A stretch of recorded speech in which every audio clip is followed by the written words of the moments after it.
Hi,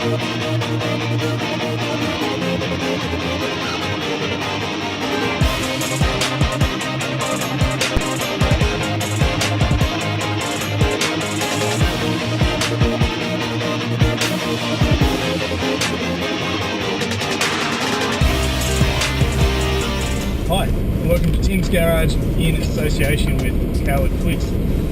Today's project is fixing up a car for a lady who had a minor accident. She hasn't driven a car, I think, for 16 years.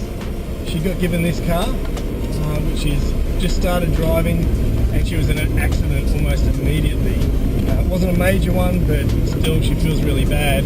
But because she had only just taken out insurance on it, the insurance wouldn't cover her car, which is really sad. So we thought, because some people do so much for the community, including this lady, we thought, you know what, we're going to give back. And so we're doing this job for absolutely nothing. This is a total love job. It's not majorly performance based like a lot of the jobs that we do. It's nothing to do with stance or lowering or modding up cars and stuff. This is purely just a repair job for a lady who really deserves a bit of love because of what she gives back to others, and she's just a great person. So that's what this job is all about. So this is the car. We're going to start just by assessing some of the damage and seeing what we need to do to get this car right. We need to take off this front bumper, which pops off using little plastic tabs. You take them off around the wheel, around the base, along the top, and then using the little tabs that connect near the top of the lights, the entire bumper comes off. No bolts at all. We then use a 10mm socket, undo the lights, and we're going to repair them first. It's been about 3 days actually. It looks like it's got a bit of bounce in it, but so that should hold.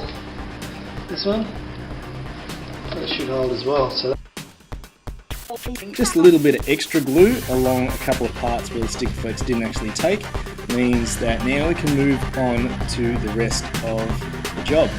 10mm bolts once again take off all the quarter panels that we need to take access to. There's a bolt underneath, there's trims around the arch, you need to pop off this little plastic clip to get one other bolt.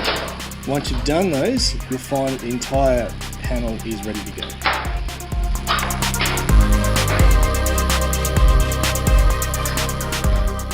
So this is the main job that we're looking at doing for this car. This is the panel that's been causing the issues. The main problem with this panel is that when it was knocked, it pushed in this edge, which has actually sort of warped the entire panel, pushing the entire front bar across. That, because that was knocked in, broke all the light tabs and did all the damage. So we need to repair this part first. Then we'll sort of line it up with the other one and take some measurements and see if we can get it all squared off, so that when we put that front bumper back on, it's not pushing out like it was. So while it's off, we get to sort of, you can see these little tabs that are sort of holding it all together. We'll check that they're all good, and then we can sort of, before we reassemble it, we can mould these, because it's just a piece of sheet metal really, just fold up, so we just twist them and bend them back into the right position, so there's no extra force. To punch this out, it's a fairly simple process. You can pick these up most places now. This one's an older set, but you can pick up like your panel beating tools almost anywhere nowadays. It's quite simple. And so I'm just going to hold the panel. I'm not actually worried about scratching it obviously, because I'm going to paint it, so I'm not kids' gloves on this. I'll put that behind it.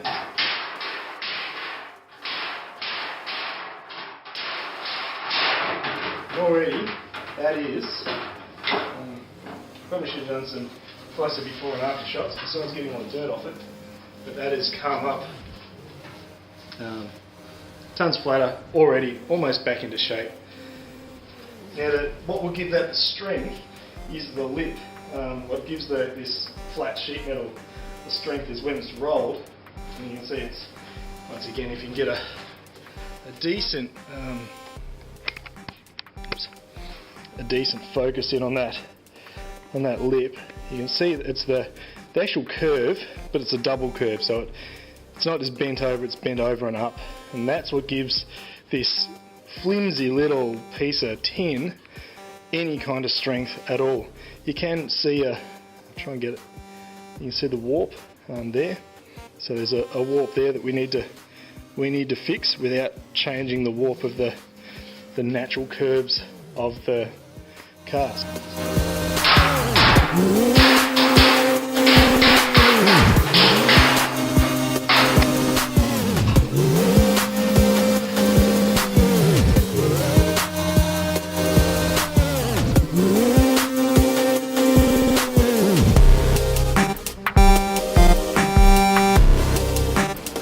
I'm going to mock this up before I really go to town on it.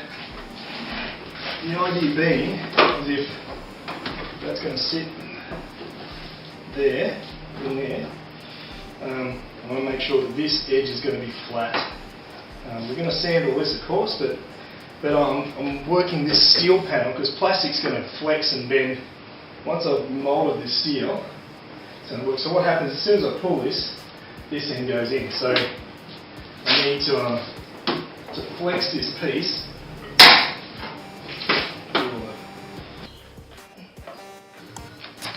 And now on to other jobs. We're going to try and pop out this hailstone damage from underneath.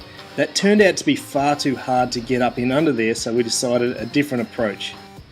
Firstly, we sanded back the damaged area. Then we decided the best way is, because we can't actually pull that out or push that out, we're just going to bog over it. This is called an applicator pad. I've used all kinds of stuff and it all works pretty well. It's all pretty much the same. So that's our stuff. That's the filler. Generally there's all sorts of percentages and stuff in here. I use that to make sure the end's clear. That's what's sitting with it. Draw a line in the middle. Ish. That'll. There is probably a science to it, but that'll do. That's what we're doing. Then you've got a limited window once that's mixed in to put that on the car. So that's once you've got that mixed in, you can see it's all starting to.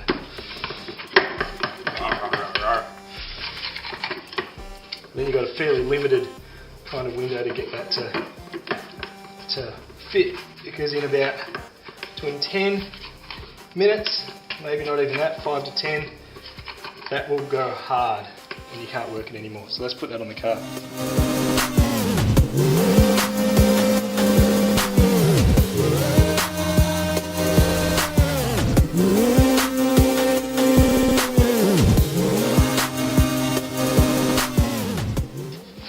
So our goal now is this door latch is a different colour, and this door is really fairly scratched all around it, which makes sense. It's the door that gets opened all the time. And I'm going to see if I can get away without painting that. So I've got some cutting compound here. I'm going to see just how deep some of these scratches go. Bit of that stuff. I'm just going to get into that. These ones usually come out alright. The ring marks or your keys or whatever, and you grab that with long nails, it tends to scratch the car. There's a decent one there, and I reckon, awesome, I reckon this coming out.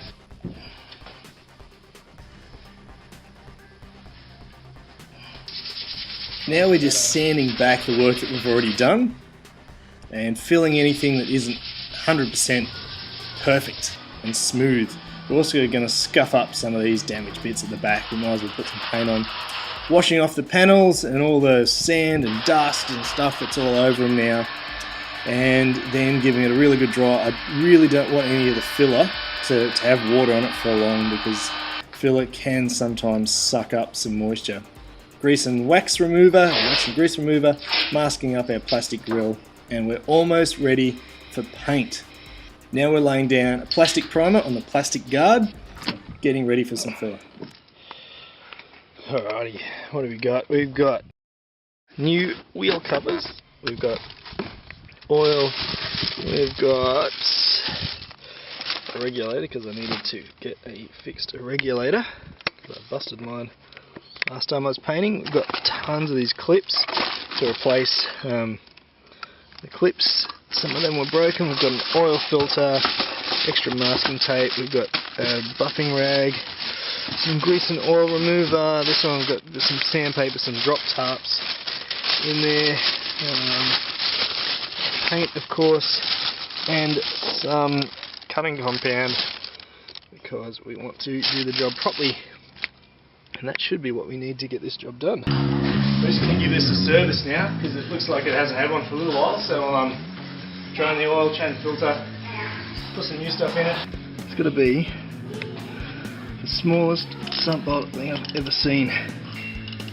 This car is awesomely simple. Crack that.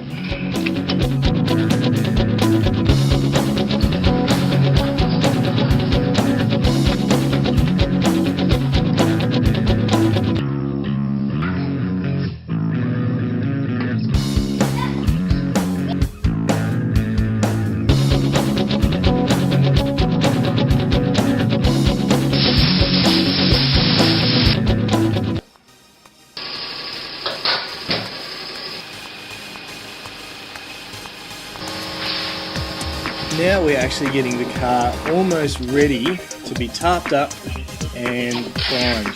So we're now doing our final mask up with tape. We're going to mask around all the areas that we really want to paint. Then we're going to move it into position. We've got a tarp down there. We're going to cover it in plastic. These are just drop tarps that cost about $2 or $3. They're fairly cheap. I then, once the car is covered in these drop tarps, I'll use a razor blade, go around the edges that I've previously masked, cut them out and re-tape there, so I know that paint, there'll be no overspray, paint will not get anywhere. Before I start getting into the paint, I'm just going to show you my air compressor setup for this job. So what we've got is a little cheap aircon, little air compressor thing down here. This is like about $100. It's 2 horsepower, 24 litre, does the job. Prefer more than 24 litres, prefer more than 2 horsepower, but does the job. Brand new regulator sitting on there. If you watched my paint video when I did my car, I broke that, so we've got a brand new one of those on there.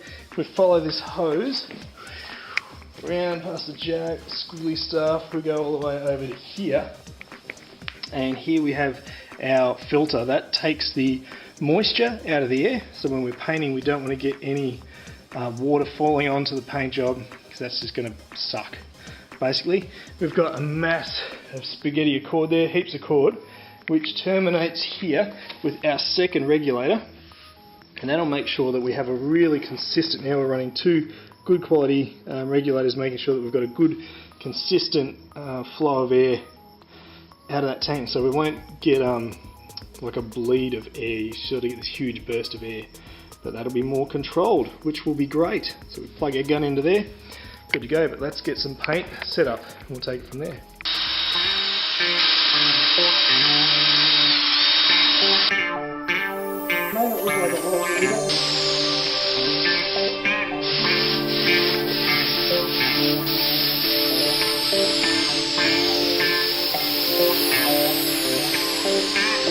We'll sand that back tomorrow and get that smooth.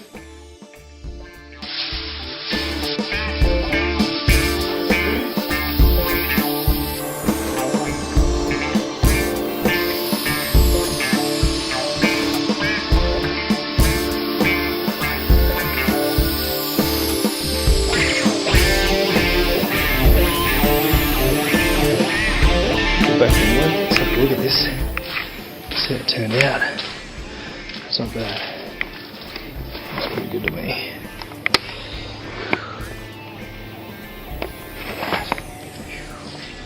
Nice. I can tell it's damaged at all.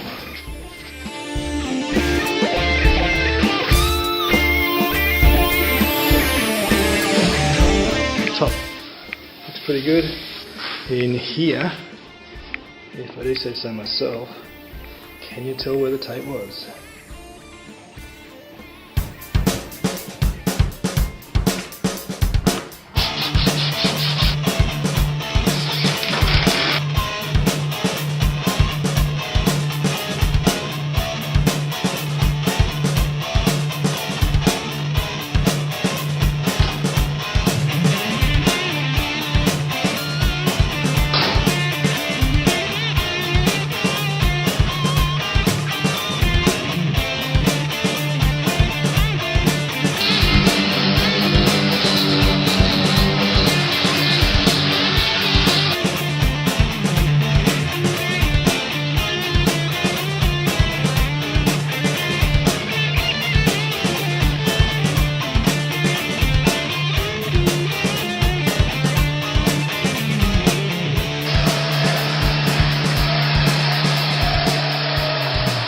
done. It's had a service, oil change, checking filters, plugs, all that stuff. Repaired the passenger side electric window, which a plug had come out.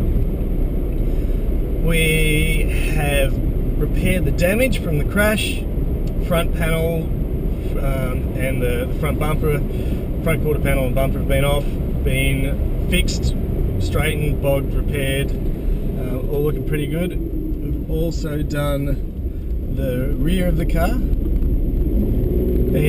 we've fixed some scratches and minor dents. We've fixed a hole on our above our window that was hit by a large hailstone, I think the story goes, and we've painted all the parts that were repaired back. We've also just fitted the car with, just because we can, some new hubcaps, just because the ones that were on it, there's only two hubcaps on it on one side of the car, so we wanted to complete that. So we'll see you next time on Tim's Garage. Thanks for watching. Enjoy some extra shots of this car. See ya.